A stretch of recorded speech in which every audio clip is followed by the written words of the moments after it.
welcome to the Steve-O and Goody podcast. We just want to take an opportunity this real quick to welcome you. Today, we're going to talk a little bit about the trials and tribulations of a couple of... particularly good-looking hunters. Traipsing around the Australian bush. Two young, very good-looking and tall. Yeah, tall. Freakishly tall. Americans who are trapped down under. And our experiences living over here and hunting here and elsewhere around the world. We're going to get on with that today, so stay tuned. It's the Steve-O and Goody Show, live from... Well, we're not really live. We're not even close to live. In fact, by the time you're hearing this, we may even be dead. So, hey, Goody. Hey, How you going, buddy? Doing well. That's good, man. So, how's life treating you? How's business? Doing all right, man. Doing all right? Yeah. Got some potential new business today. Very excited. Gonna bed some stuff down. We'll have to do probably a proposal in the next week or two, but looking forward to it. How about you, man? How's school? School's all right. Got a couple more jobs because I need more jobs because planning to go to Africa. Very exciting. Which is pretty exciting. So I've been trying to save up some money. So I've got a second and a third job now. Nice. And my business. Any of them involve selling ass on the corner, or is that? The mule industry is really kind of elevated in the last couple of months. So there could be a little bit of that. Nice. Yeah. No. It's been good. Because I'm planning on going to Africa, and what made me decide, hey, you know what, I really want to go to Africa, is by talking to a really good friend of mine, Josh Campbell, who effectively we're having on the show today. Oh, because he's come back from Africa. Yeah, he's just come back from Africa. So we're keen to get him on the show, and we had a good chat with him. Yeah. So it'd be good for the listeners to get a piece of that. I think it'll be a good discussion for them. So living vicariously through some of my friends who just got back from Africa, I'm pretty darn keen to get there, and I talked to the wife, and she's like, yeah, that's cool.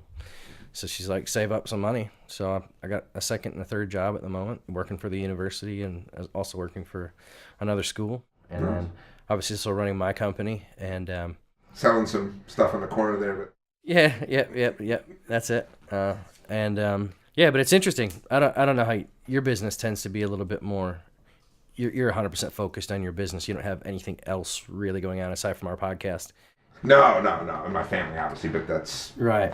So I'm trying to ignore them. Yeah. So for me, I'm trying to have a real go at my business, and it's a struggle because I'm a full-time student. Yeah. And now I've got 2 other jobs, and I've got 3 young children, and a wife who's also in school doing her master's degree, and so it's hard because I find personally it's either like I'm either in a drought or I'm in a flood. Yeah. So I was like, I'll go like 2 months without a single customer, but then I'll have like 85 people saying I want. Yeah, 25 orders on a desk within a day. Like, oh, how am I going to get all these built? Yeah. So because I do custom bowstrings, and I do a lot of archery work, a lot of mechanic style work and stuff like that. So, but I find that it's feast or famine, man. Yeah. It's feast or famine. Nice. So, but yeah, like I said, I'm saving up for Africa. Nice. And then you and I have been talking a little bit about maybe going together next year. Yeah, absolutely. Maybe we'll have to do a podcast from Africa. Oh, that'd be cool. I mean, it would suck because we'd have to haul all the stuff around. I'm not hauling it around. We'll do it on our phone. We'll do it on a phone. I don't care what it sounds. I'm not hauling this. Yeah. Trust me, because I've been there and I've done it. You don't want any excess baggage, but it'll be cool to do the podcast. I think it'll be a lot of fun. I think we could do it. We could probably figure out a way to do it through like iPads or something. I'm sure we can figure something out, right? Yeah. So, the question is, do the listeners want to hear us do a podcast from Africa? So listeners, if you want to hear us do a podcast from Africa, get on our Facebook page, which is Steve-O and Goody's Hunting Comedy Podcast, or send us an email at steveoandgoody@gmail.com. That's STEVOE, and Goody GOODY @gmail.com. Let us know. Let us know what you think. And maybe if we can think about it, not so much as to whether you think do you want to hear us do a podcast from Africa, but maybe we do like a survey, like where would you want to hear a podcast from? So Africa, Safari Club International show, a strip joint. Your mom's house? My mom's house. Put it in there, man. If you'd like us to come to do a live podcast near you. From your mom's house. From your mom's house. In her basement. That's it. In your mom's basement. That's right. Give we us can a smoke little- weed, we can hang out. Steve-O's got plenty of Wyndham. See, I don't know. See, I've heard Mm-hmm. that if you take like the old toilet rolls and you shove some dryer sheets in there, that you don't have to worry as much about the smell, so your parents won't smell it upstairs when it comes up. You just exhale through that dryer sheets. Nice. I don't know how I know that. I heard it. Yeah, a vicious rumor. I heard it one time, and a guy who lived in an apartment complex. Yes. So yeah, but I don't know much about it. Okay, Yeah. I've heard vicious rumors. Vicious about rumors. football. Yeah. So the conversation with young Josh, I think, will be an entertaining one. He's a pretty impressive young man if you look at his background. Very impressive. Yeah, I suspect he's. I'm afraid to shoot with him because we're talking about maybe a hunt down the track, and I'm afraid because I know when I get there he'll be like, hey, let's go shoot some guns, and I'll be like, ooh, yeah, I can shoot a gun, but not like you, buddy. I have the 22. Which is Josh. So we'll be having Josh on very shortly here in the next couple minutes, and we'll get him on for an interview and just give you a little background on Josh. He's just gotten out of the military and worked overseas in private security. Yeah. And Did a little in stint in Afghanistan. law enforcement. Yeah, he's huge fan of Colin Kaepernick. yeah, Huge fan. Huge I fan. think about it. Yeah. In fact, I think we couldn't really shut him up in expressing his positive view toward that Yeah. inspirational young man. And that's Yeah. Colin Kaepernick. By the way, who do you go for in college ball? To be honest, I never really followed it. My problem with college football was occasionally you'd get a good game, like Michigan, Ohio, or Notre Dame, and whatever. But most of the games are like Notre Dame versus like East Tennessee Junior College, and it's like BYU. 851 to 7. So I never got really into it. I suppose it'd be Ohio State or Michigan, which is kind of funny because you can't be one or the other. No, But you can't. They're kind of the closest. I guess Penn State maybe. Why not? Okay. Nittany Lions. But I haven't watched them in years, so it's only. Yeah. I can't go. My university, that team sucked. Was awful. Like had one of the worst losing streaks in the NCAA history, and I just can't do it. I'm a University of Michigan guy. That's my team. That's always been my team. It will always be my team. But I don't watch NFL anymore. Is that because of the whole No. I quit watching NFL a long time ago. That cemented the fact that I wasn't going to do it again with the whole Kaepernick's kneeling.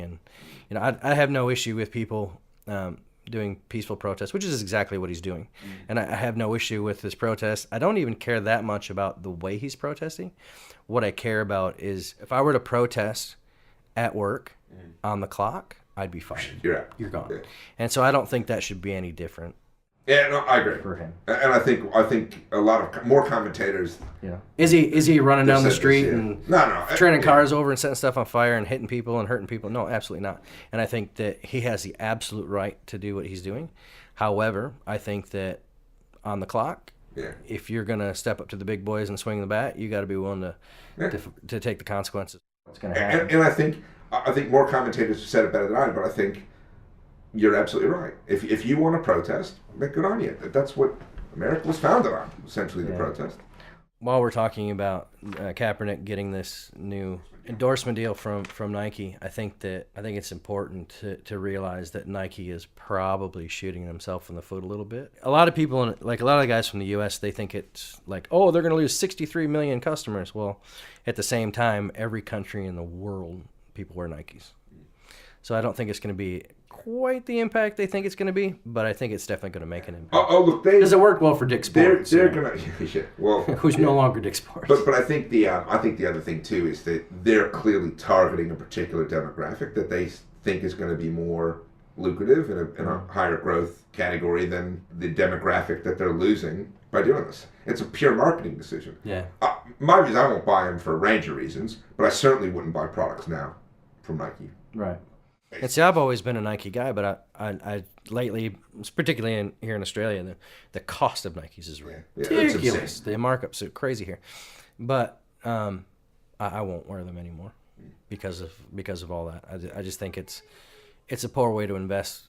It's a poor way. And I think it's a cultural statement. My issue with Colin Kaepernick is not that he's protesting. I don't agree with the content of his protest. I think there's a lot of things that he does that are very simplistic kind of statements.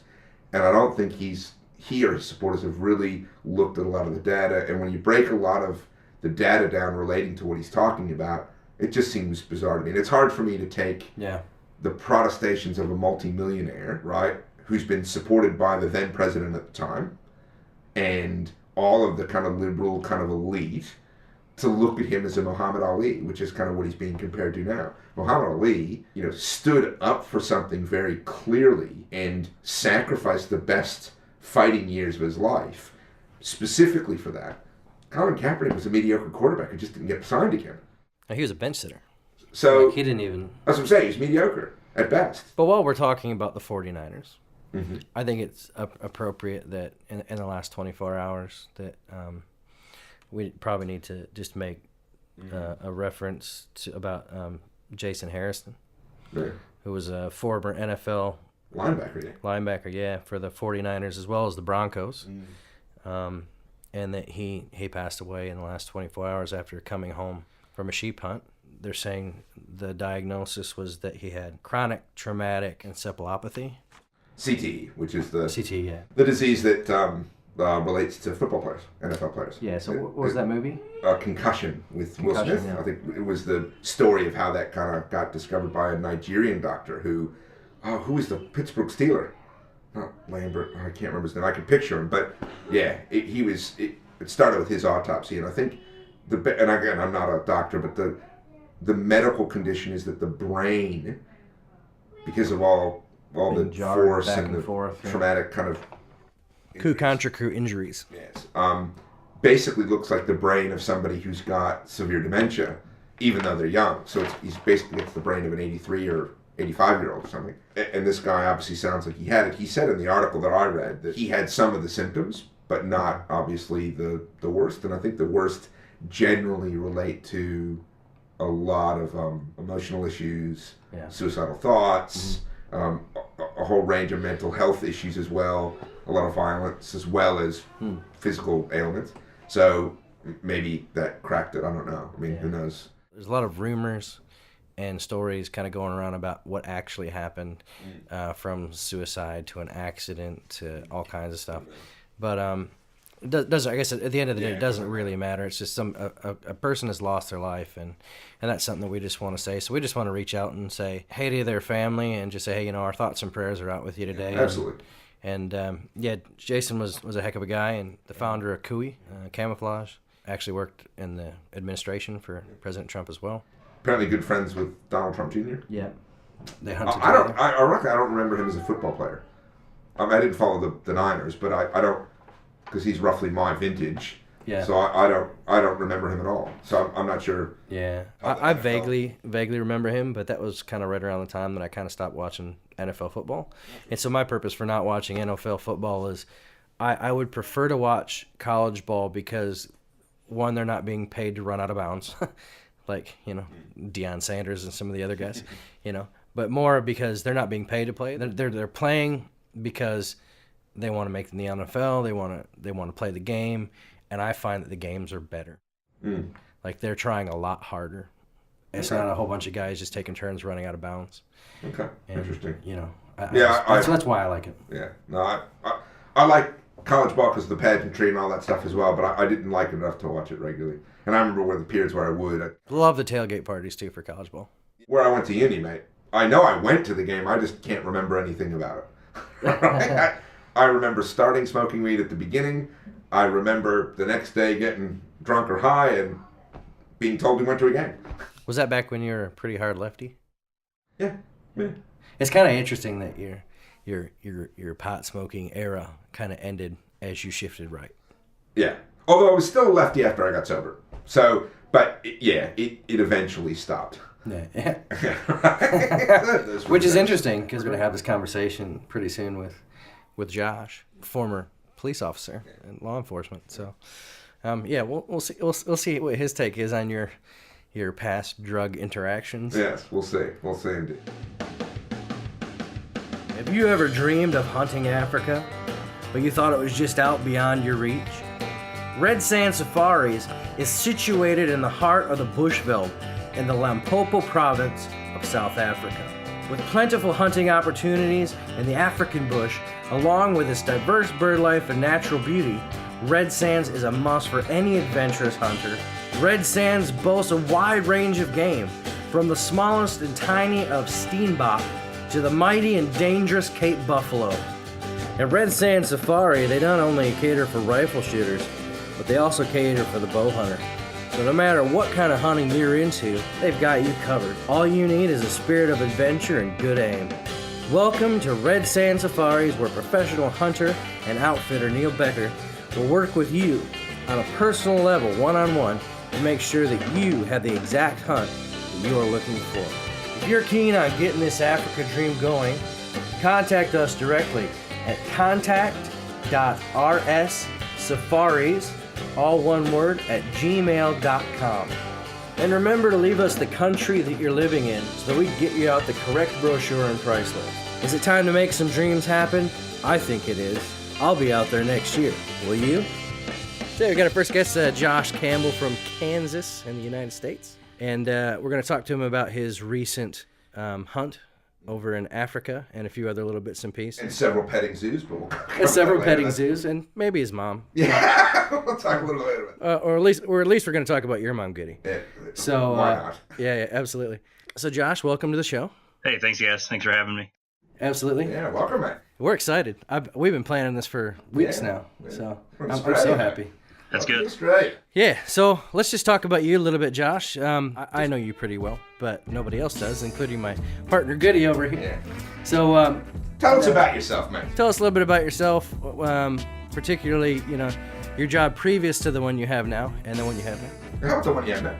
Yeah, the one you have now. Okay, just real quick history on me. Born and raised here in Kansas, hunting, shooting, fishing. I mean, just an outdoor and general kind of guy. Shortly after high school, graduated and joined the Army here in the U.S. and had a short 14-year career in the Army. Oh, wow. A couple hunting trips overseas. All in all, spent about 4 years overseas during different times in my career. Fast forward to November 2015.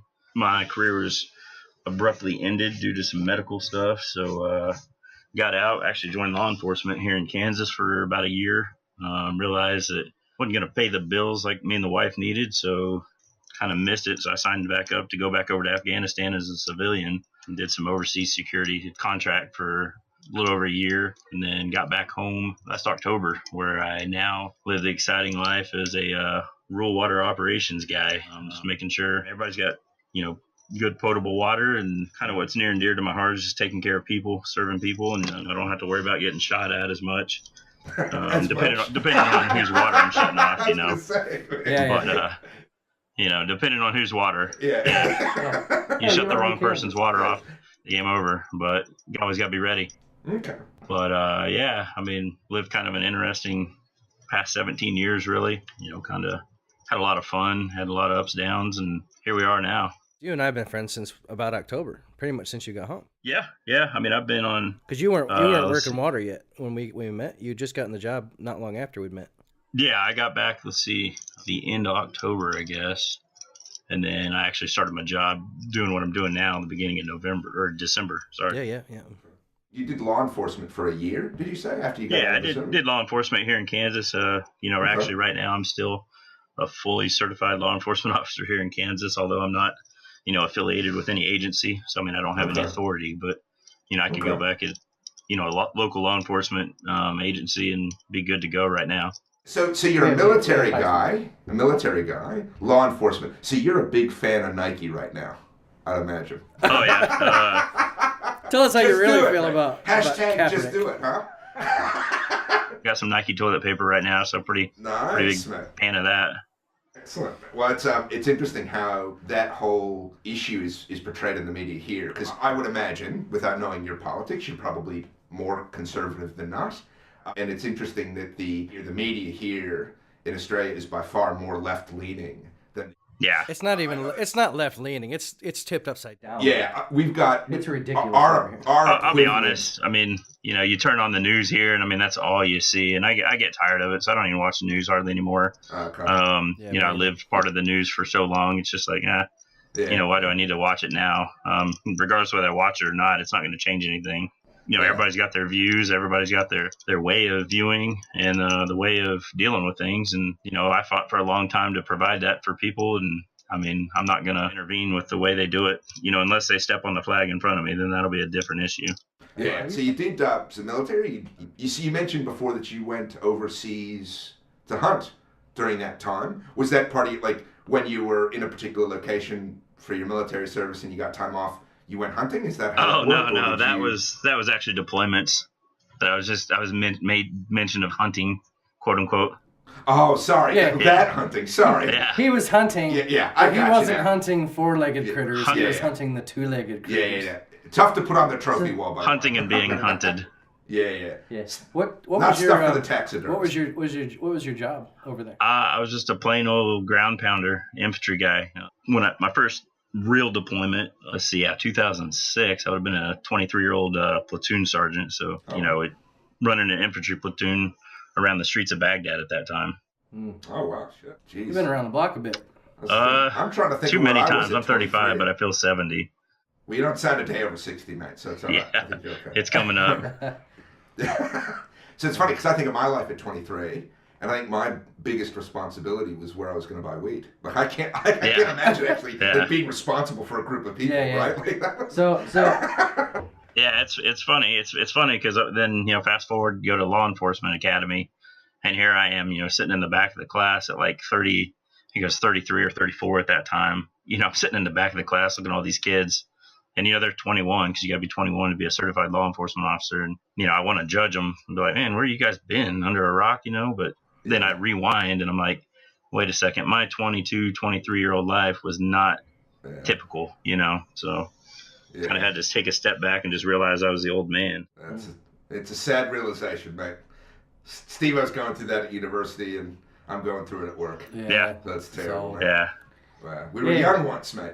We were young once. You and I had a very similar upbringing, Josh, but Goody over here, not from the same cloth. No, mate. Just to give you a quick bit of background, I grew up in the hunting mecca in the U.S. called Connecticut. Oh, nice. New York. Nice, yeah. So I very different view on a lot of things, Yeah, mate. And it's definitely. funny because I've shifted left to right over my Hey, adult congratulations and welcome. life. Yeah. And I've usually been by here for a trade, while, but- Goody's a lawyer. Cheers.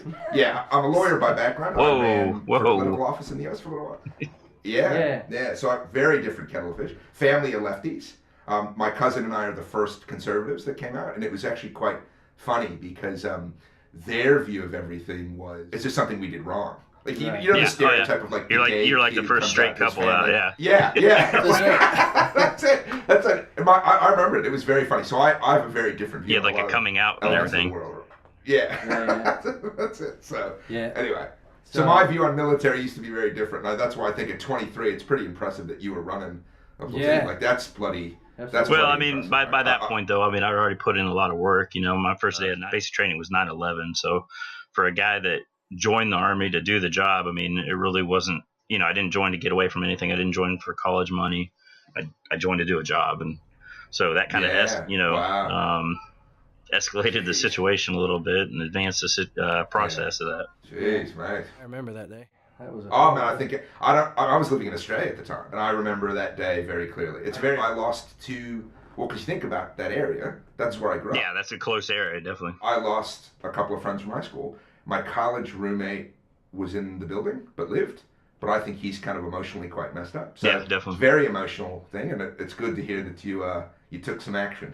And I'm committed to the cause in the country, and you joined the service. Yeah, well, Good stuff, man. I'd actually signed the papers a year prior to that, and then, left shortly before that for basic, and then, my day one of basic was 9/11, so that kind of set everything in stone, and kind of built the life that I know today. The anniversary's coming up. Actually, Yeah. this time of year is Yeah. always tough, I think, for everybody. Yep. But Anyways, let's move on to Africa, man. Yeah. Because Hunting, man. that's what I'm I'm excited here to about. talk about military, 9/11, and Colin Kaepernick. Let's talk hunting. Now, I want to hear your entire Africa trip. Like, I want to hear about your preparation, which, you can talk about the stuff that you and I talked about ahead of time by messenger stuff as well. Okay. But I really want to hear about the Eland. Okay. Yeah, definitely. Because I saw the video afterwards, and it was like, what did you do? Yeah, it is. And I was just like, I want to hear all Just about start to that finish. experience. Just such a great experience.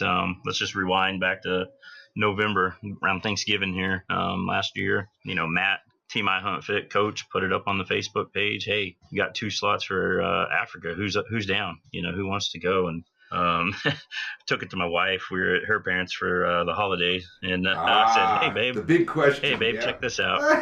And we know it was a good deal, it was a promotional deal. So she said, "Hey, save me some money and go." I'm like, "What?" So I actually had plane tickets bought before we even made it back home, just to ensure I was good. So his wife's a lot nicer than yours, Goody. Oh, hey, my wife would just no. I'm lucky to get out the door every day without her disapproving something. So good work there, man. Good work. If you get your missus on board. I got her because she thought I was going to save money, and then game over after that. But no, so fast forward probably about a week or two. Found out Andrew Marlin from the team was the other guy that got picked up to go. So me and him started communicating via Facebook, Messenger, whatever, text, phone. So we've never met each other, and just started dialing in on what each other. We tried to get Andrew on the podcast here with you, but he's up in the mountains on a he's back out in country. remote wilderness right now, trying to redeem himself. So, nice. So Josh, was this your first international hunt? Your first hunt outside of the U.S.? Well, your first four-legged international. Yeah, your first four-legged. Okay, cool, excellent. Yeah, so Andrew and I started dialing in. Coordinated our flights to where me and him would meet in Atlanta, and then head over on the same flight. With him being in Arizona, me being in Kansas, without living next to each other or near each other, we couldn't really coordinate any training or preparation together. So we just kind of went on our own. As far as preparation for me, it all started with equipment. Going back to my military days, you're only good as your equipment is. So I've got a Bowtech Invasion that I've had since 2011, 2012. Jake likes Blowtechs too. Yeah. Don't you, Jake? You love the Blowtech. I was going to make an inappropriate comment, Josh, but I think you could kill me, so I won't. Put it up against any current bow right now. But sent that thing in, got new strings, got it all tuned in, all dialed in. Put a new stabilizer on it, and just what I wanted to make sure was, none of my equipment failed me when I got down there. What heads did you use? 2-blade, 125 grain VPAs, and I bought the 3-blade VPAs as well, but I couldn't get them dialed in with the 2 blades. So I actually tried several different brands to just get them dialed in. G5 Montex, which I'd used in the past. Mm-hmm. I used Rage typically here in Kansas, but I didn't want anything to fail. I never had them fail. I love Rage, but I'll go fixed instead of mechanical. So, and Josh, I just want you to hold on for a minute because I'm looking at Steve-O right now with a certain sense of pride and vindication because we've had a heated discussion. You need to listen to the previous podcast. Listen to one of our previous podcasts because I'm passionate about 2-blades in Australia, particularly because there's a lot of tough game here and a lot of penetration with the 2-blade though. So I'm glad. Thank you. Goody actually lived in Africa for a year. Yeah. So and the PH that I worked for. So kind of the equivalent of Neil. He is the professional hunter for the people who are not from Africa. He was more old school in the sense of no 3 blades. And again, I think there's some 3 blades that have worked, but certainly no mechanicals. Like his view was, don't bring those things here. I don't want to see them. He was very passionate about it. So go on. So you guys go talk to Neil. He likes Rage. He likes actually my 3-blade that I ended up getting dialed in with my 2 blades was the Muzzy Trocar 125 grains. And I mean, they were dead on with my 2 blades. So I mean, it's hard to shy away from that, So I took just a couple options with me, and the weights were actually a little bit different. Kind of funny, but I was using the Vape TKO shafts, and I was getting about a 450 to 475 grain difference. So I wasn't using too heavy arrows. Especially for Africa, but being as we were hunting the plains game is a little bit different than like the Big 5 or something. Yeah, that's right. You got more flexibility there, absolutely. Once I got dialed, I didn't start shooting. August 6th is when we left. I probably started shooting heavy around July 1st. I started shooting about 20 arrows a night. Just to get dialed in, get back in the routine, get back in the muscle memory. Just shooting again. And I was shooting out to 50 yards. Neil told me that 30 yards and in was going to be the average shot out there. So I figured if I can hit at 50, I can hit at 30. Okay, very sensible. Very sensible. I happen to agree with that philosophy. It all happened pretty quick once it started rolling. I already had the passport, already had all that, obviously. But August 6th came, got loaded up, had everything dialed in, way overpacked. not knowing what to expect. Met Andrew in Atlanta, and away we went for South Africa. So was the flight from Atlanta straight to Joburg? No, it was straight in. It was about a 15-and-a-half-hour flight. So straight to Joburg? Yeah, or did Joburg. You go to London? Okay. So nice, excellent. And the poundage on the boat? Yeah, I'm assuming 70. Yep. Okay. Yep. So you're ready to go, mate. It sounds like you had a pretty strict regime in terms of getting prepped for the trip, and then you were obviously focused on the gear you had, and then you went over. Just a quick question for you, because it's actually something I haven't asked you since we did it. How did you find when you were trying to sort out your arrow stuff with me? Yep. And we were kind of going through, and I put all the stuff in the system for you. How'd that work out for you? It worked out great. I ended up going with a 300 spine vape TKOs, and man, those things are deadly. Just absolutely deadly with those broadhead combinations. Super, super fast. And I mean, just such a flat shooting combo. Goody and I have some arguments about spines and weights and things like that. And prices. I come from a family of Eastern European, a certain ethnic rich. group that's known No. for being cheap. Well, no, not quite. Yeah. Cheap is probably a better word. And my whole clan is kind of known for being cheap. So every time Steve's like, hey, I got this great arrow, I always can get them cheaper, and it's a different brand. However, my arrows on sale right now this month for $70 a dozen. Man, I've already got all the ones I'm going to get. So You can always But you use could more actually get arrows. some decent arrows. I could, but I'm not gonna. Now, you know what? I've got this whole thing where I don't like to overspend. This is the rub. Yeah. Plus, I've got a wife who's of Dutch descent, and they're notoriously cheap. So between my ethnic So how background do you and hers, hunt? it's lucky I spend any money at all. That's a very good question. It seems to be the one thing like she a lets you longbow do. down Yeah, there or it's the one something, thing or she what? lets me do. Spear or Oh, no. No, he shoots a Blowtech just like Yeah, you. I shoot a Bowtech. That's the funny thing. But no, I. Blowtech Oh, you and a got a dart Matthews. He's gun, got okay. two. The reason my wife, I suspect, lets me hunt and spend. No, Yeah, not a what you can dart. afford. Oh no, please. you're probably No, using the like reason- a cheap bear or something that you go down and get just at your local store. You really need to listen to the previous podcast. Yeah. Because I trash on him about his gear. Yeah. Goody has a lot of homemade gear on his bow. Nice. He's got a Bowtech and a Matthews. So I spend the money on the bows themselves, Right. but I'm not. But everything else is pretty much Hey, homemade. the key is as long as it ethically takes animals, that's what matters.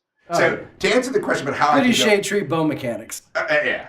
And the reason I'm allowed to go hunting, I suspect, is my wife keeps inviting the pool boy over when I'm gone hunting. And the funny thing is, we don't have a pool, so I suspect that's the only reason I can spend any money on it. I'd like a weekend without you here. So get out. Or several weeks. Anyway, moving on. So you Joburg. How did you find Joburg itself when you landed? Because it's fairly different than Kansas. Well, we landed right before sundown. I think we landed at like 5 in the evening, if I remember right. So there wasn't a whole lot to see by the time we got all of our stuff. Met up with Neil and Neville. They're right there at the airport. The 2-hour drive up to the ranch was in the dark, so didn't get to see a whole lot. They kind of told us, as we went, but Okay. our first real experience was that next morning, waking up with the sun. So it was great. Okay. Because I've spent a couple nights in Joburg. It's not a pleasant experience, so that'd be interesting. Okay. Excellent. So you wound up in the ranch. Tell us your first morning of hunting. First morning of hunting, first morning waking up, didn't really sleep. Just excited, ready to go. Checking, double checking, triple checking all the gear, making sure cameras had batteries, making sure, your head was in the right place without sleep. Just being used to the different time zone, of course, that kind of throw you off. But so wake up the next morning, I think I was up at like 4:30. Nice. Andrew got up shortly after that. And the first thing Neil wants to do, which I completely agree with, is, put arrows down range on a target. So your gear's on, and he knows you can shoot. That's obviously important for an outfitter. You don't want to go, injuring animals or something needlessly. That first morning I was with Neville, the PH, and Andrew went out with Neil. They went out to a tree stand. And the cool thing about these guys, they use tree stands just like I use here in Kansas. Just conventional deer stands, hang them anywhere. The best places, they don't have fixed. Okay. They have a couple fixed stands. For the most part, it's just, just regular tree stands. So that's really cool. Was it over water holes?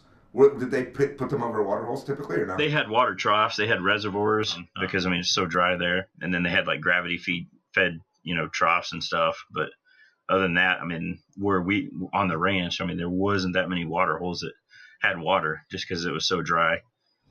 Yeah. Yeah. But Okay.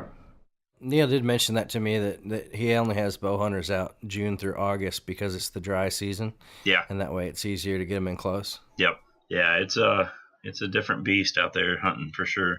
Yeah, so Neville and I go to a blind that is known to have just several different species of animals, and then the rest just takes off from there. See, first animals that came in were a herd of zebras and a herd of eland. Extremely eye opening. Being a Kansas boy, used to some whitetail coming in, and then you got these 1,200-1,300 pound animals coming in. I mean, it just blows your mind. And so with the eland, because you took an eland in the end, was that the morning you got your No, eland? it wasn't actually. That morning, if it was up to me, I would have had an eland. Because I mean, to me, it didn't matter which one it was, if it was the 1-year-old or the 3-year-old or the 4-year-old. Because they're all big, huh? Yeah. Absolutely. I mean, just insane animals. I'm talking to Neville. I'm like, man, that's got to be a shooter right there. And he's like, nope, not one of these are a shooter. And we got 9 or 10 of them in front of us. He's like, you'll know when a shooter comes in. He's like, you'll just see it. And so I'm like, okay, you're the guy with the professional in front of your name. I still didn't believe him. Because I'm sitting here looking at these things, and I mean they're right at 20 yards. It's like, man, I could put an eland down day one, and eland wasn't even on my radar at that point. Next thing comes in was the impala, and there was a really nice ram, and he's the one that I actually ended up harvesting. He kind of came in intermingled with the eland, and then they cleared out. And then the impala actually came back in, and I just got a real good shot at him at like 24 yards, and he went 20 yards and dropped. So Fantastic. And with him, it was actually the Muzzy that I used because I knew it was the lighter of the two, and I knew I probably wouldn't need that heavy arrow on him. And was it just the one ram, or was there a mob? Oh no, man, there was probably 20 or 30 impala, a bunch of ewes, and I mean it was chaos trying to get a shot. I actually got it on video. At one point, I actually held my draw for 1 minute and 10 seconds just trying to get a shot on this guy. Oh, and, during the moment, it seemed like 30 seconds, At one point, Neville told me, hey, draw down, just relax. As soon as I draw down, of course, I get a shot on him. So I'd come back up and end up putting a good shot on him. And like I said, he went 20 yards and dropped. Beautiful. And I mean, out of all the animals I harvested over there, he was the one that I actually, got what we call buck fever, just shaking. And I mean, it was the first attempt, first animal I knew I wanted. I mean, almost got the best of me. Yeah. It's a very common experience for particularly U.S. hunters when they come to Africa. We saw it when I was living there because two things. One, there's such a variety of huntable animals in one spot compared typically to most spots in the U.S. And also the size and the scale and the beauty, it is very, very common. So I was actually going to ask you about that. How you handled the buck fever. Did you get it? And because I remember the first time I drew back it was a Nyala. Yeah. And this was years ago before I lived there. And I swear, I think I was basically getting Parkinson's disease. Oh, it's horrible. I could hear my heart. I could feel it. It was awful. I had to put the bow down and kind of relax, and then I was able to shoot. But yeah, no, I'm not surprised that you had it. Did that settle down as you hunted the rest of the time? Yeah. And you talking about, the size, the amount of species. And, people here in Kansas have been asking me, man, how was it? I hunted Kansas whitetail for a bunch of years now. And, here in the States, a good mature whitetail buck, I mean, it's one of the hardest animals to hunt, free range wise. And, the senses and you certainly got some big ones in Kansas. Oh yeah, I love it. Can't be a better place for whitetail. I'm gonna have to make a special trip over just to a whitetail hunt with you, man. Yeah. I mean, we got a lot of public land that has a lot of big bucks. That sounds You couldn't be a better place. What you're gonna need for Steve-O is you got to make sure so when you drug the animal and tie it to the stake, it doesn't get away before he can shoot. Well, that's where the petting zoo comes in. Yeah, well, good. So you start them off at the petting zoo. So let's talk about the petting zoo for a minute. Yeah. So, getting back to Africa. So what was next? So you got the impala. Yeah. So sounds like that first day. Is that so right? The way the promotion went, we were able to do 3 small plains game and 1 large plain game, and there was a set list due to the promotion. Just a super awesome deal. And originally my goal was an impala, a bleesbuck, and a warthog. That was my 3 small, and then a blue wildebeest for my large. And then I knew that if I got a shot on a kudu, I would add that animal because a kudu is just an awesome animal, and it's a kudu. Yep.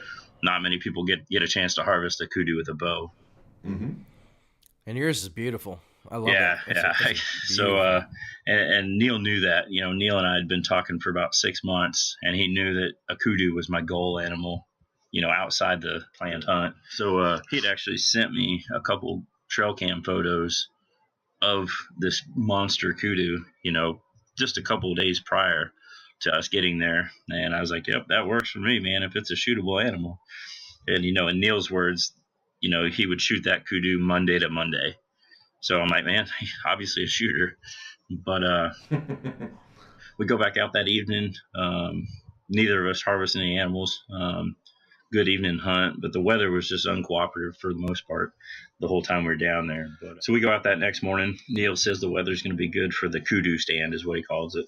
And this is where typically, he had that kudu come in, and he thought it might be a good opportunity. For those that don't know, the kudu is called the gray ghost. It's called the gray ghost for a reason. I mean, yep. The way it, in Neil and Neville's, words, the hardest animal to actually bow hunt, to actually hunt in Africa, just because of the senses. Just out of this world. So here we are sitting in this stand. We had about 20 impala come in around behind us, had a real nice ram. I had an opportunity to harvest another ram if he came in. So I'm watching them. They kind of disappear. And then we have a real young ram come in, to the water hole. And at this point, he's like, probably 14, 15 yards. We're doing typical tree stand activities, looking at the phone and stuff like that, because you're sitting there and not seeing anything, not hearing anything. And Neil and I look up, and there's a young kudu bull at like 12 yards before we even knew he was there. I mean, these animals are just insane. But that's nuts. Yeah, and you look up, there's nothing. You look down, look back up, and they're standing there. I mean, they're so quiet. I mean, it's just crazy. So sitting there trying not to get busted by this little guy, and here comes this big bull from the same direction. He's at like 20 yards, and now I'm completely froze. Neil's in the tree stand up and above, like behind me, filming, and so now I know that, man, this is a really big kudu for me, but is it a shooter? I don't know that. So now I got this young impala, this young kudu, and this mature kudu at within 24 yards, all three of them, and I'm trying not to get busted. So I slowly look back to Neil, and his eyes are like as big as volleyballs, and he says yes. So I just turn back around, prepare for a shot. He's kind of whispering me through it, kind of coaching me through the actual shot, because it's different than shooting whitetail. And at that point, I'm about mid-draw. The young kudu kind of spots me, kind of bounces back. I'm my heart rate goes up, and all I hear Neil is saying, shoot it. So I pulled the draw, and his head's still down, and released a VPA 2 blade, hit him right in the money spot. He went about 80 yards, and just put my hands on that animal was just insane, knowing that was my dream come true right there. That's excellent. We didn't rush in and try to find him. I mean, just because we didn't want to spook him if it was kind of a back shot or anything. Actually checked the arrow, found the arrow, found good blood, and called in the posse, and Neil's brother came out and helped us track, and he went 80 yards and was done. And he ended up being a 47-inch kudu. So real nice. That's not a bad touch. 3 inches away from 50, which is not 3 inches when they're measuring those things, is not much at all. When you factor in the bases, he had one base that was 11 inches. Just a great mass on him. So Well, Steve-O showed me the photo on his phone, because he must have it. So, and the only question I had was, did you get the chance to remove the ear tag before the photo? Because I didn't see. Yeah, that. well, no.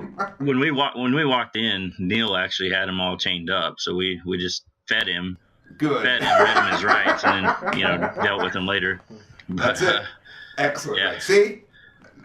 Now you're getting the true sense of Africa. It's high fence. Everything's high fence. So, that's everybody's thoughts on Africa. That's it. Which, after my experience, could not be more wrong. Especially with red sand safaris. We hunted super, super hard for those 4.5 days. We were wore out. Just from hunting and trying to get quality shots. it's just like hunting here in Kansas. Some days you see them, some days you don't. And I think you've touched on a really good point where I think there's a couple of misconceptions about hunting Africa. One, that it's horrendously expensive, which actually isn't true, and particularly in the Australian context. It's cheaper than a pig hunt in the NT. Yeah, that's right. Or up in the Cape. And also the views that it's all canned. Now, in South Africa, a lot of the properties are farm fenced because they're farms. But a lot of those fences are really more about exactly, and protecting the land, from what I learned. And they're huge chunks of land, right? Yeah, we're actually be talking about that with Neil later. That's actually one of the questions that we've already discussed. Is that he said that all of South Africa is high fences, but it's not because. Well, and I mean, just to hit on that real briefly, every time we stepped in the gate of a high fence, quote unquote, area, you're stepping onto 3,000 acres. You're not stepping onto, it's a 20-acre high fence. Which animal do I want to shoot? It's nothing like that at all. Yeah. And I mean, not. I would submit to you there are ranches in Texas that are much less fair chase than anything in Africa. I mean, and there is absolutely no way anybody in Texas, anybody anywhere can replicate what they do down there. No, I agree. Absolutely agree. So fantastic, mate. So, did you get your warthog? I ended up not getting a shot on a warthog. That was the only animal that I didn't get to harvest that I had on my list. We had several sows come in, a real small boar, but I mean nothing of shooting quality, which I'm not upset about that at all. Did you get a chance to eat any warthog when you were there? I don't think warthog. We had some impala and some other game, but not warthog.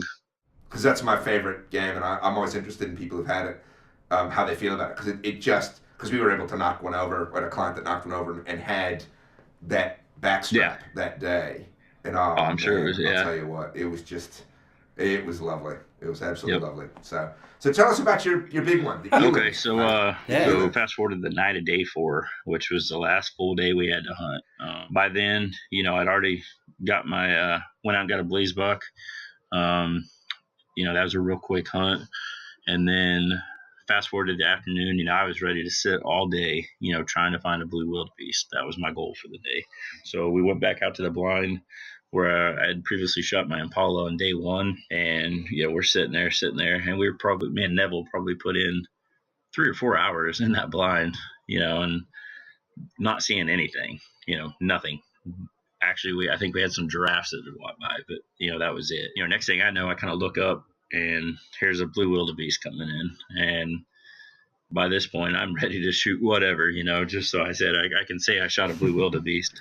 But, Neville, being the professional that he is, he kept talking me down, wanting to put me on a good animal, and that's what Neil and Neville are just awesome about, ensuring that, you're shooting the best one that you can. So, fast forward, we got probably 30 or 40 blue wildebeest, 15 giraffe, all in this one gaggle. And I'm just like, oh my God, what? Me and Neil were sitting here trying to talk on. What do I shoot? Yeah, he's trying to talk me on to a bull, and I'm looking like, I don't know, out of these blinds, you're not seeing the same thing. So finally he gets me talked on and pulled the shot on the blue wildebeest. I got super nice blue wildebeest.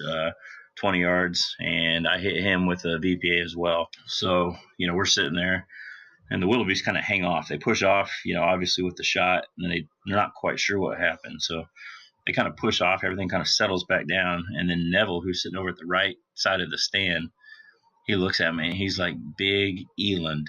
He just kind of mouths it to me, and I'm like, oh, man. Well, kind of back up, not to backtrack too much, but that morning, this big eland that I ended up harvesting had come in, and I had my heart set for a blue wildebeest, so I wasn't going to shoot an eland.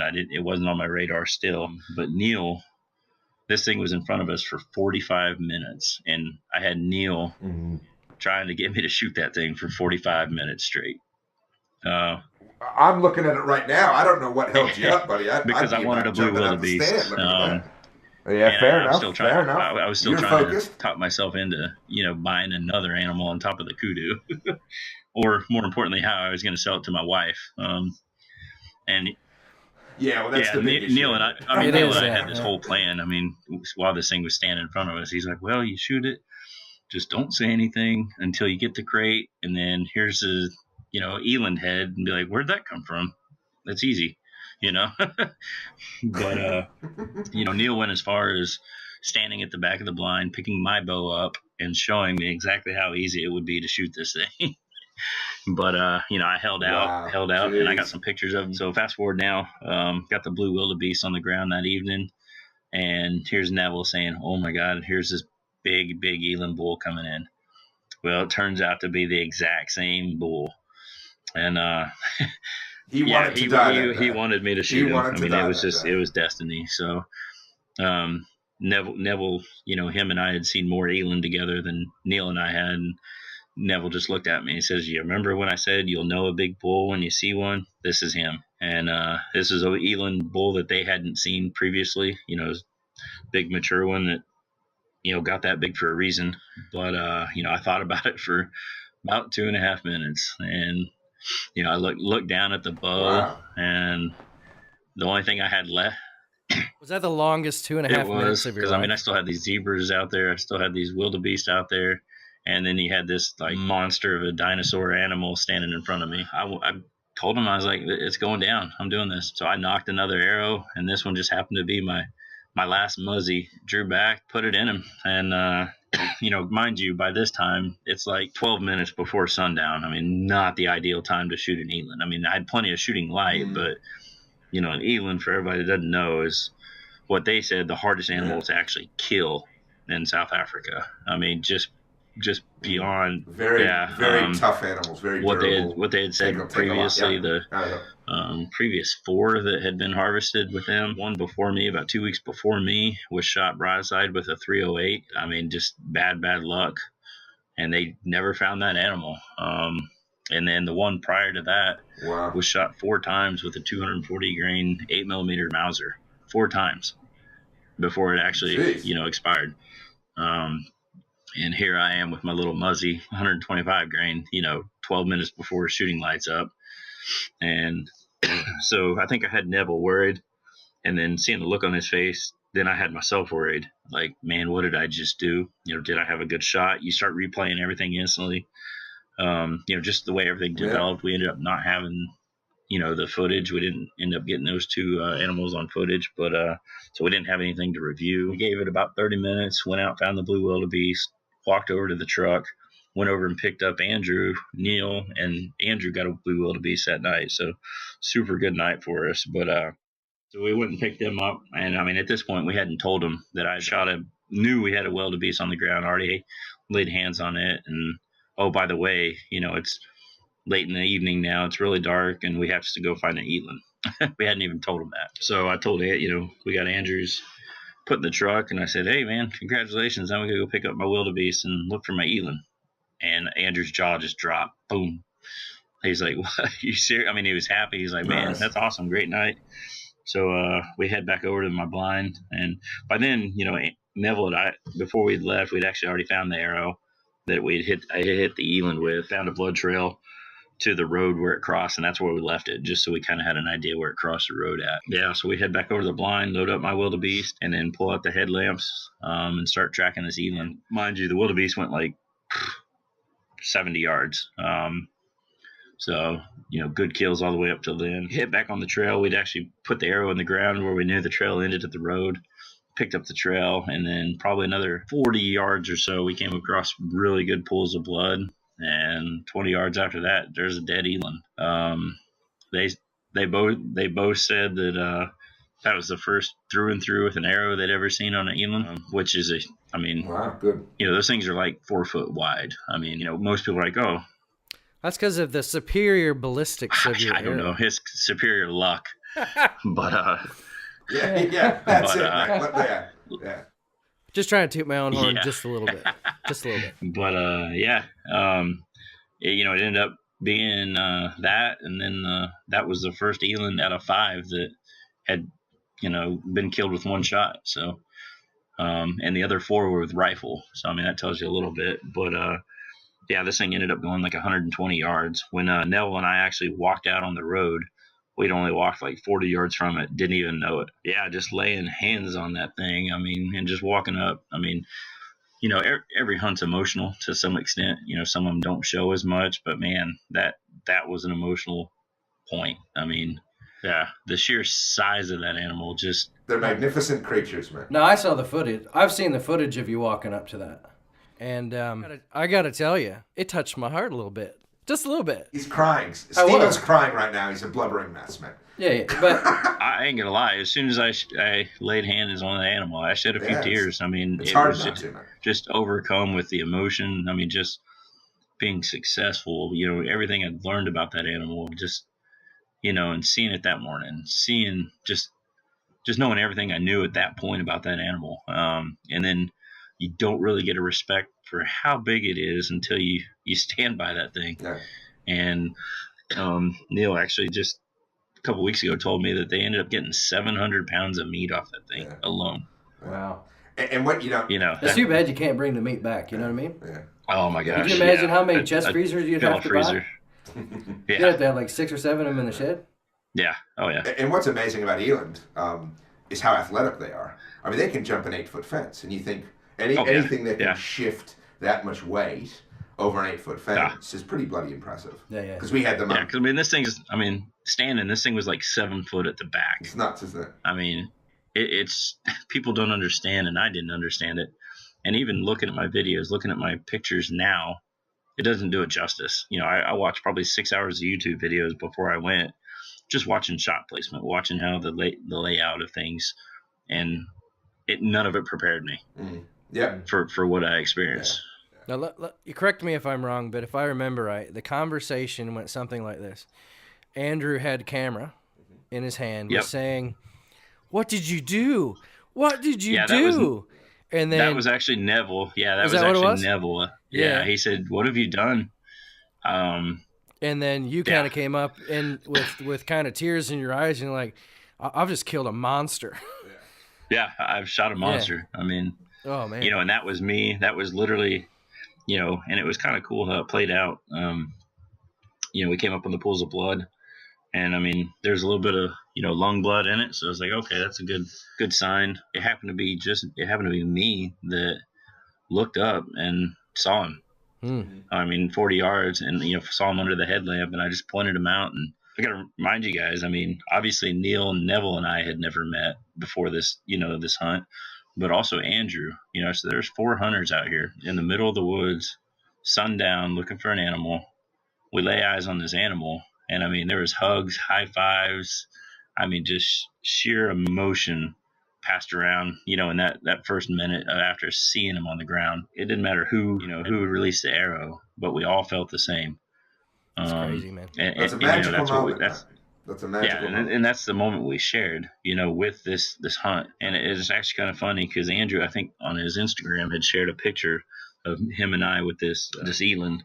And he actually said it, he said, some of the biggest hunts I've ever been on. And this one, I didn't even, harvest the animal, but it'll be one of the biggest ones that I remember. Yeah. And I mean, just to kind of put it in perspective, this eland actually qualified for SCI silver. Oh, okay. So, I mean, just big. I mean, monster animal. And again, my view on this one is I always looked at it as, is it a good representative of the species, right? Rather than, SCI qualifying. But either way, it's really about the experience that you went through to get the animal. And it sounds to me like it was quite transformative for you as well as special. Yeah. Right. It's probably impacted you, and I suspect it will impact your hunting in ways you haven't thought about down the road. Because that was my experience the first time I went to Africa. Oh yeah. Is that it changed the way I hunted here as well. So yeah, absolutely. Just to briefly hit on that, you're talking about your change in perspective.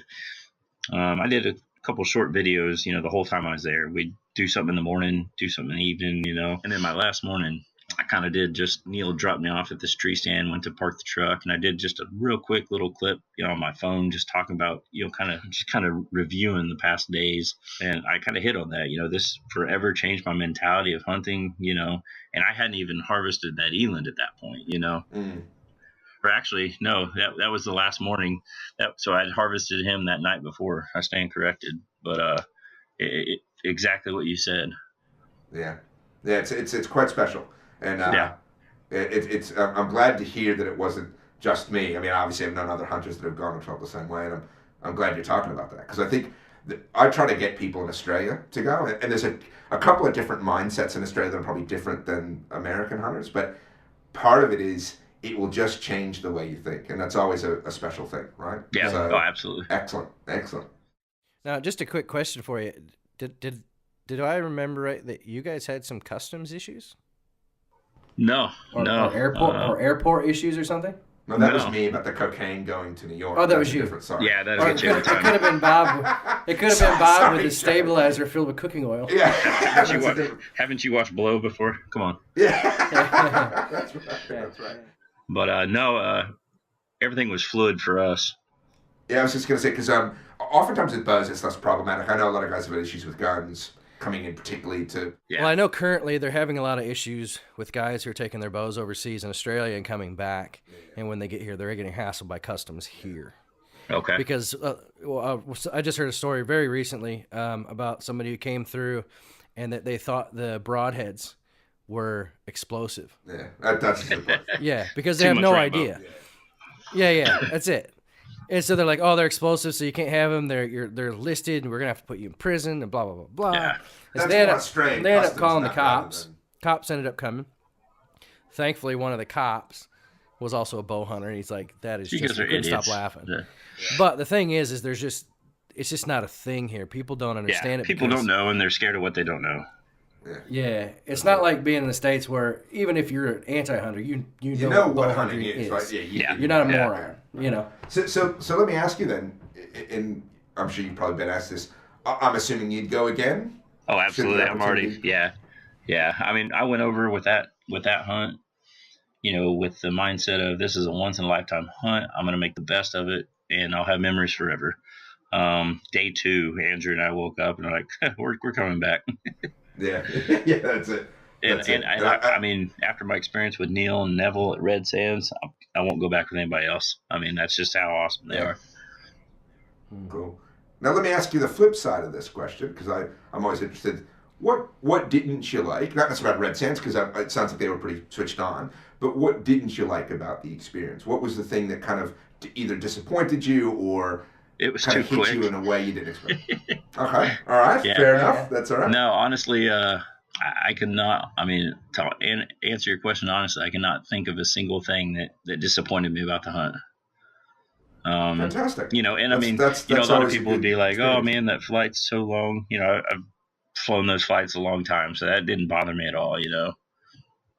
Yeah. But Well, given your career, that would have done it. yeah, I'm actually a bit concerned about the flight from here when I go over, because I didn't look to see how long. Those are like 36-hour flights from here. Typically, you go via London from here, or if you go via the U.S., you go via New York. yeah, Yeah, let's see, 36-hour flights from Australia. Yeah, because where we go. Because I was looking at my Well, no, flights. actually, no. You can there. go out of Perth direct, but that's a pretty long haul from Perth to Joburg. So you're better off taking the break, to be honest. But so in terms of, I guess, the species that are on your list now that you've seen a wide variety of them, you've taken obviously your goal animals. What's your next set of goal animals? well, What are with the my things that you're Eland and my kudu, I'm halfway there to the spiral slam. So Nyala will be next, and then I got one animal after that. But a Gimsbach, they didn't have them on the concessions. Yeah. But he said in the next 2 years they plan on having them. So a Gimsbach definitely on the list. All right, can I correct you? Can I correct you for a minute? It's Hemsbuck. Okay. You got to say it right if you're going to hunt it out of South Africa. If you hunt it out of Texas, you can call it whatever you want, because they got tons of them there. But it's Hemsbuck, and they're beautiful animals. We were fortunate to take one. Beautiful lilac kind of fur. Like if you get, my advice is if you get one, get it mounted. I got a European mount. And the big regret that I have is that it doesn't reflect the beauty. No, every animal I got is down there right now Very getting ready good. for shoulder mounts. I'm not being skimpy on that. Nice. No. That's a great outcome. So what kind of pricing were you looking at for the mounts at the moment? No. I haven't even talked to the taxidermist just because it's a high season down there, and we ran out of time with it being such a short hunt. Neil actually transferred everything over. They're skinning everything or tanning everything out right now, and I should be able to talk to him. But probably, I mean, for 5 animals, and I mean 2 really really large animals, I'm looking at probably about $3,000, $3,500 to get them back here to the U.S. finished. It sounds about No, right. That's not I mean bad. I've got whitetail hanging on my wall right now that cost me $500. So an eland that I can fit my whitetail in for $750-800. I'm not worried about that. Now, did you go to the taxidermy place? Did you actually go No, to we their had planned outfit, on it, or but that was after day 3, and nobody had harvested an animal. So Neil was wanting to get on the animals. So Yeah, I fair mean, it was only a 4.5 day hunt. So I mean, it was very, very quick. Yeah.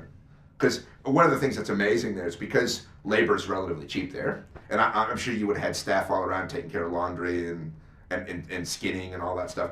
One of the most amazing things I've seen was a taxidermist in the Eastern Cape that had about I reckon 50 to 60 employees, and it was amazing. It was like an assembly line. Like one part did the cleaning of the skins, the next part fitted them, the next part did the eyes.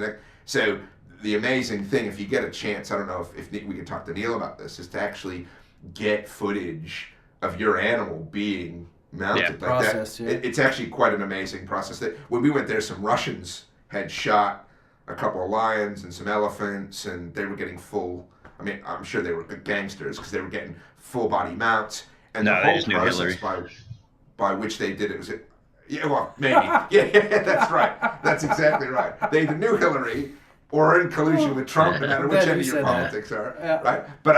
But what was amazing about it was it reminded me of the videos I've seen when they built planes. Like through my work, I've been able to kind of watch lean manufacturing processes, and it was just incredible. They definitely got the process one group of guys did. It's insane, mate. If you can get Neil to do it, it's actually quite amazing to watch, right? To see That's awesome. and how they bring it to life, and you think, wait, that's the animal I shot, but shit, it took 50 people to put that absolutely together to make it. And I mean, I saw that on several of the videos that I watched on YouTube, so I kind of have an understanding of that, and without having firsthand. But not to get off topic, but go back to my kudu.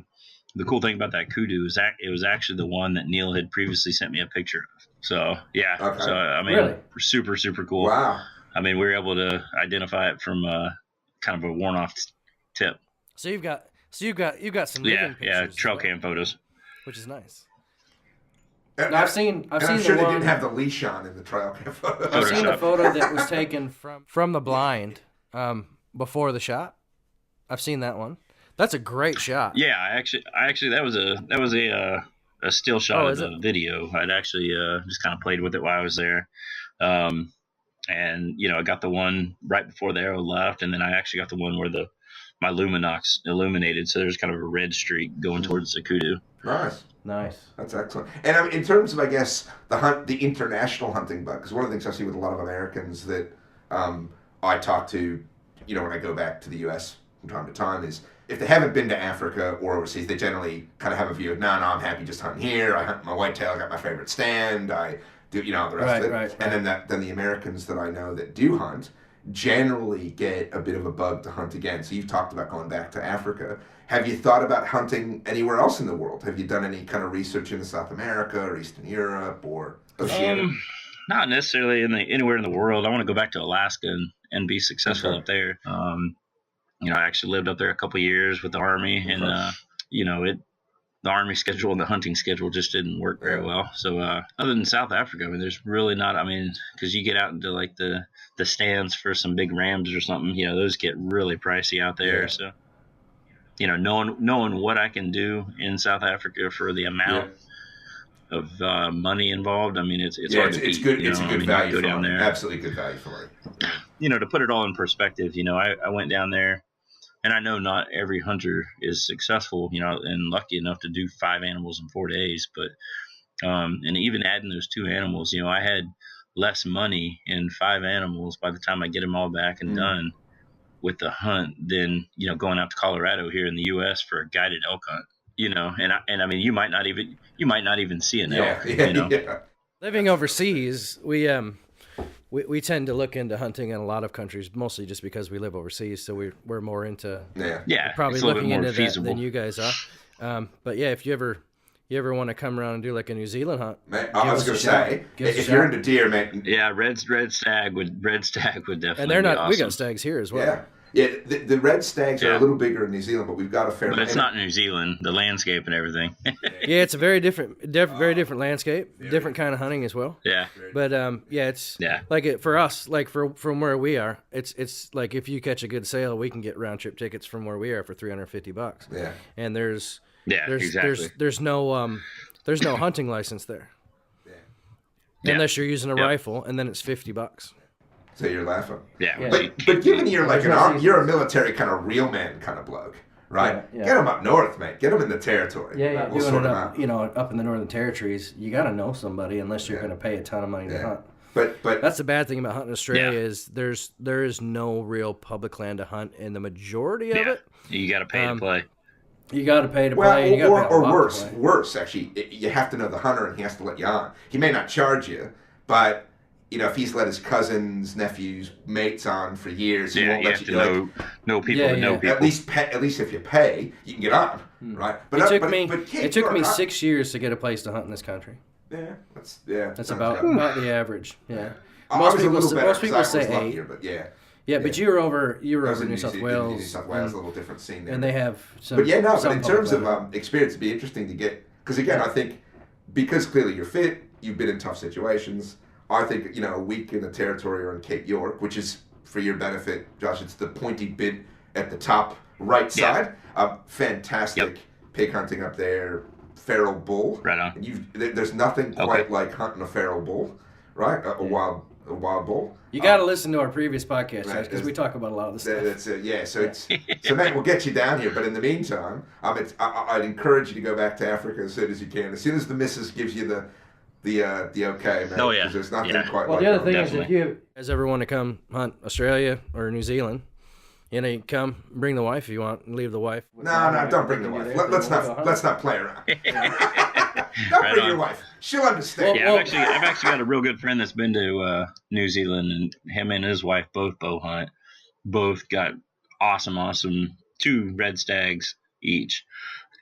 But he's got a pretty cool connection down there. Did you see Marty's? Yeah. That thing is huge. Yeah, insane. At the risk of being slightly negative, the only risk you got with New Zealand, depending on where you go, and you talk about canned hunts, there's a couple of places where, you can get like a 380 point red stag. The thing is that it's been genetically modified. It basically, you can pet it first. Yeah. Like, you got to kind of make sure you go into free range there. I don't want any part of that. Yeah. But in New Zealand, there's so much public hunting land. Yeah. And they're pro hunting in New Zealand, unlike here. And, they've even got species. Stewart Island has whitetail. Now the whitetail there look pathetic compared to. They've got Canadian geese as well. Canadian geese, yeah. But I've seen pictures of whitetail. I'm going to cut you off there, Island. Goody. What's that? Canadian geese. What did I say? You said Canadian. I say what I want to say. It's anyway, the point being, the whitetail that are on Stewart Island look like a malnourished Kansas doe. like a Texas deer, then. Well, yeah, or a Connecticut deer, right?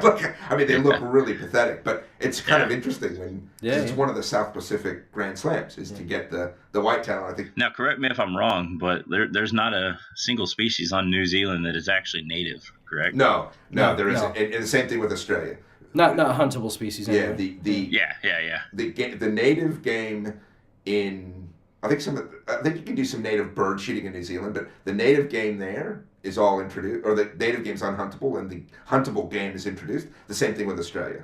So we've got six species of deer in Australia: the pigs, goat, feral goat, buffalo, bulls, all have all been Asiatic introduced. buffs. Have all been introduced. Yeah. Fox, the whole bit. Yeah. So but in a weird way, that's all we're allowed to hunt here. Yeah, because I personally think we should be allowed to hunt kangaroo because there's so many of them. Yeah. But it's a protected species. They taste delicious, by the way. I dislike them. I think they taste like a rodent because they are. I think they're delicious. But and big there's some rodents. There's some debate about allowing crocodile hunting, saltwater crocodiles, because that'd be great. Because that would be the only native animal that you'd be able to hunt. But and the funny thing is they were historically protected because farmers would kill them. They were protected, and the population has gone bunta, like it has been insane. And now there's talk about doing it to give the indigenous people who own a lot of that land a revenue source. Right. And the greenies are kind of against it, as you can imagine. But a course lot they of are. the farmers They're say, against shit, if I could get somebody to pay me $15,000 to hunt a crocodile, man, he'd hand feed these bloody things. Right? I mean, he'd put them in a swimming pool and wait for the hunters to come. Like it's nuts, right? It's an insane debate. But anyway, I've got one last question for you. Yeah.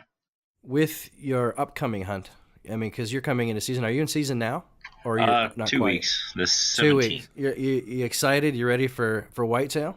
Yeah, absolutely. You can't. Because I don't know about you. I'm originally from Michigan, so whitetail is my passion, which we don't have. Yeah, you can't not be excited for Kansas whitetail. Your stands all up, yeah. Oh, I got several stands up. I don't know if you saw that buck that I had actually pictures of. I did on the trail cam. He's just a young one right now. I'm watching. I mean, a lot of out-of-state guys would be like, I'm going to shoot that deer. And, I mean, he's only like a 2 or 3 year old deer. So I'm going to watch him. But just having him on that camera is good because if he's there, there's going to be more there during the rut. So, yeah, I'm just excited and see what this season brings. I've actually got 3 more hunts this year. So got Kansas whitetail, Kansas mule deer. I got a 4-day hunt in the end of November. I didn't realize there was mule deer in Kansas. Yeah, out west we got some monster mule deer. wow, I didn't know that either. Interesting. And then I've actually got one other hunt, and it's kind of funny, but I don't have a clue what species or where it's going to be. So, So what you're saying is your wife has said you can have another hunt. Yeah. No. Actually, I actually got recommended to this hunt by a veteran buddy of mine, and then the organization that's putting it on actually selected me for it. So, I just haven't figured out the details of it yet. So, yeah. So, hey, Josh, that's all the time we got for today. So thanks for coming on, man. We really appreciate everything that you've done and all the chatting and telling us about your Africa hunt. And your service to the U.S. Thank you for your service, sir. No big deal, guys. And look forward to the videos from your next petting zoo hunt. Yeah, absolutely. There's that. It's actually kind of hard to edit. I'm actually in the process. I got about a 30-minute video that I put together, and I'm not a film editor, so actually, spotting out those chains and ropes is kind of difficult. Yeah, you might want to get some professional help for that. Yeah. Well, I always find it's the brass, the bells. Yeah, they stand out. There's always a glare. It's hard to Photoshop on video. Yeah. You just. Excellent, man. Yep. Yeah. All right. That's it. All right, you have a good one, mate. Yeah, buddy, you too.